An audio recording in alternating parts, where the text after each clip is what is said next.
Bismillahirrahmanirrahim. Alhamdulillahi Rabbil Alamin. Sallallahu wasallam wa barak ala abdihi wa rasulih nabiyina Muhammad wa ala alihi wa sahbihi ajma'in.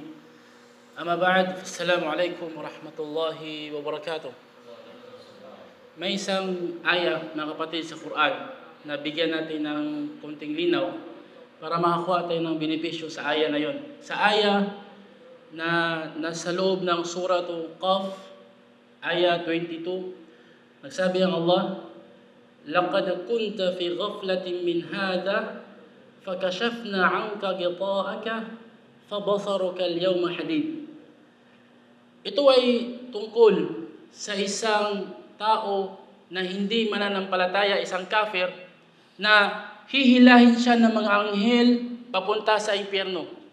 Nung nakita na niya yung impyerno, yun, sinabi ng Allah sa kanya, "Laqad kunta fi ghaflatin min hada." Ikaw noon, habang nabubuhay ka sa mundo, ay hindi ka nagbigay pansin sa bagay na ito, yung parusa. "Fakashafna 'anka ghita'aka." Kaya tinanggal namin yung takip sa iyo, yung takip sa mata mo. "Fabasaruka al-yawma hadid." Kaya yung paningin mo ngayon ay matalas. Kumbaga, malinaw yung paningin mo na ito pala yung katotohanan.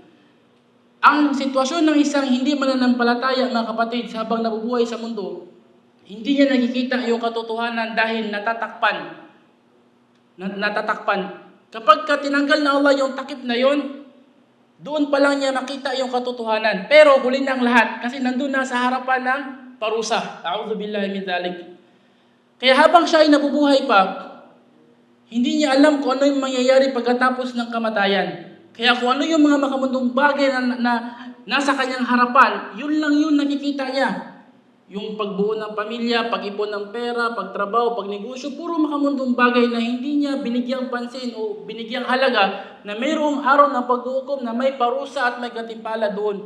Pagdating ng kafir na yun sa araw ng paghuhukom, saka palang tatanggalin na Allah yung takip sa kanyang paningin. Kaya ang kanyang paningin ay naging malinaw. Napakalinaw na walang takip. Na ito pala yung katotohanan. Meron palang parusa. Kaso walang huli na ang lahat. Yun sa sitwasyon ng isang kafir.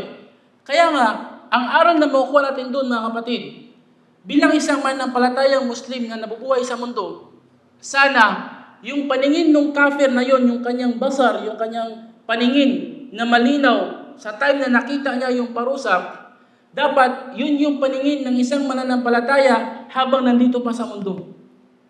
Yung paningin ng isang kafir, malabo habang nandito pa sa mundo.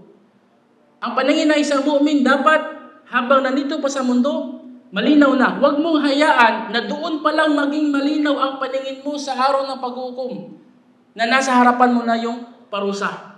Kaya huwag mong gayahin yung mga hindi mananampalataya na naguunahan sila na makuha yung makamundong bagay. Bakit? Dahil malabo ang kanilang paningin. Kapag ginaya mo sila, parang ganun ka na rin. Kaya tanungin mo ang sarili mo ngayon, ang paningin mo ba ay malinaw o malabo?